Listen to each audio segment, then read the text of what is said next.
just assist with the bobbling, please? Yeah, you need. Yeah, I need a little bobbling. I feel like they should have chimes.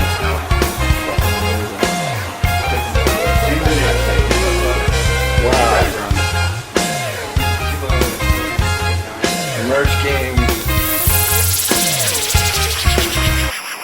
Watch out, boom shot. You have to listen to this and make the weight and murmur now. So this one is short shot. It can't stop. Boom shots. Boom shots. So this is the first show tonight. Basically, yeah. We played Red Rocks a few nights ago in Colorado. Kicked off the tour at a little place called Red Rocks. Yeah. Very nice. How was that? Was that the first time you're playing the new music live? Second show, we played a festival called Cali Roots the weekend before Red Rocks, and so we debuted some songs there. Very cool. How's it going over so far? Great. Yeah, pretty well. Yeah. I mean, you guys have not had a record that hasn't kind of like caught fire with your fans. You got a loyal bunch of fans out there, but the new ones. We have some great fans, no doubt. They keep on encouraging us to do what we do. And so, on this new album, I know you had a collab with Protege. Is that the first time that y'all have worked with him before? Yeah. We actually had him tour with us a few months back. Okay. To the West Coast, and kind of became buddies, and yeah, it's great to have him. So, how did that particular song become the one to work with him on? Lots of smoke sessions on the road, a lot of research went into that, I'm assuming. I think it was more like we had a concept and it wasn't finished yet, and touring with him, we felt his vibe, already knew his vibe from being fans of him, and just showing him right away, I think he liked it, I'm pretty sure. So it was kind of one of those things that we knew it was a match before it even became the feature. Right. Coming from California, it's an interesting time for herb policy, isn't it? Because there's kind of a perception around the world, oh, California, everything's cool and stuff. But when I've been there, it's still kind of, a little nervous with the herb, right? I mean, it's not fully legal. It's sort of still in this gray area. Yeah, it's legal, but it isn't legal, kind of like that. We're hoping that it does become legal. It's on the ballot again for full recreational use this year, and so it's looking better than it was. I think 6 years ago it was on the ballot, barely didn't pass. So I think this year with states like Colorado and Washington and Oregon, where it's been legal recreational and they're not seeing problems, they're seeing money from the government, more research about it, right, and the medical benefits of it too. I think that's all come to light a lot more. So we have high hopes that this year it's going to pass for recreational too. We were the first state to legalize for medical in '96, which is 20 years ago now, so that's pretty revolutionary too, especially at the time.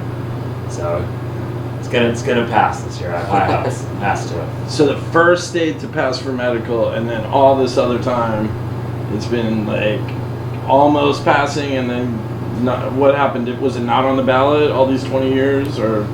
Yeah, I don't think they tried for the recreational, basically full legalization until 2010. I mean, gotcha. Definitely organizations and companies have been building towards that for a long, long time, decades. Right. And publications like High Times, for example. Mm-hmm. But 2010, I think they felt like it was ready to go, and now in an election year, more people are going to come out and vote. They think it's looking pretty good, so I have high hopes. So was in the early Santa Barbara days, Rebelution was herb a part of your creative process? Was that safe to say? Yeah, definitely. We were college, so you can imagine. Right. Yes.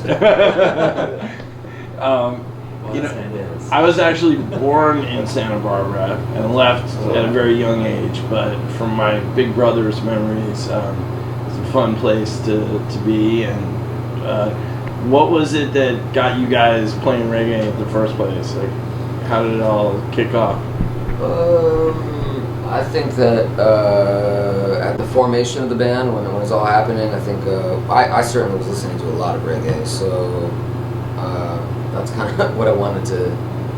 That's how I kind of connected with Marley and Rory, and then Wes was actually kind of new to reggae, and I was new to playing reggae also. I just was into the music, and so, but because of our different backgrounds, we kind of have a reggae-ish sound with a mix of other stuff too. Mm-hmm. No, it's definitely like your own spin on things. Yeah. But like, what were the bands or singers that made you want to get out there and do it? For me, it was Don Carlos and Black Uhuru. I just loved that sound. I definitely identified with it. Mm-hmm. How about you guys? I grew up going to a festival called Reggae on the River every year since I was born, and Really? yeah, and every year like it was like my like New Year's. You'd be at this festival and you'd feel this energy, and I originally wanted to play baseball because I liked like being on the spot. And then once that passed, I kind of was like, what else could I do to have that live sense? And I always remember going to Reggae on the River and go, how fun would it be to play this music and see everybody all stoked? Wow. And then in college, there was other bands playing reggae music in, just backyards and front yards. And there was a point when I was like, I want to do this. This could be really fun, and who knows where it could go? And look where it is now, Look indeed. Yeah. He was in another band at the time, and you can say that one of my own band members influenced me to start a me reggae too. band. How did that work? How did that work exactly? Because you were playing on Reggae on the River, or? No, he was in another band. Yeah, in it's in college. Santa Barbara, yeah. Oh, okay. That was my thing. It's like there's all these great local bands, but there was zero local reggae bands really, or at least like in the like in school there in the college town. Okay. And that was a big motivation why we started. And it was just the guys were like my neighbors, and we started jamming. And it was like, all right, now I have everything I've ever wanted, one place kind of thing, And yeah, met these guys. They started playing, and then Marley's like, come play keys with us, come play keys, and kind of played with both bands for a little bit. And Okay. fell over with these guys, but. And then in the past few years, I mean, you've had, quite a run. You've put together this really amazing catalog. Past few years, you have had the distinction of topping Billboard's reggae charts, like more than a couple times, right? Did you, when you were just picking up your instruments to do this, did you ever envision a scenario where you would be in that position, like top of the reggae charts? Yes and no. Yes, in that I think we believe in ourselves, so it could go anywhere at this point, from the get-go it could have gone anywhere. But the fact that it happened is kind of surreal, that it actually happened. I'd say deep down, personally, I always had a lot of confidence in manifesting things, but on a day-to-day level, be humble, take everything as just that day kind of thing. Have a dream, but also be realistic, opportunist, realist, balancing. I never got why people didn't like reggae or that genre as much as I did. So that was a big reason, like, when I started playing guitar again. I was 10, 11, I was playing, like, Nirvana and Alice in Chains. It wasn't until really I was 18 and then started college that I started playing music again. I was just diehard into skateboarding. And I was like, I really wanted reggae to be cool. I think that's what I've said forever. It's like, I think reggae is the coolest thing ever to change my life. Why isn't it bigger? So in that sense, like, never wanted to, like, top the charts. That wasn't ever the goal, but I wanted it to be bigger and more people to recognize this amazing, positive, like, fun or relaxing, chilling music, and wanted to affect people the way it affected me. Yep. So it's cool to see that it's getting bigger, got bigger, but it was never out to hit number one or anything.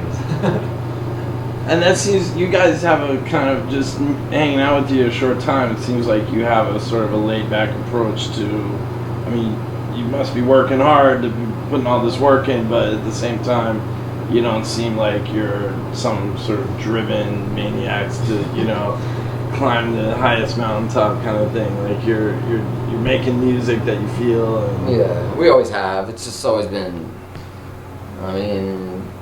very little pressure.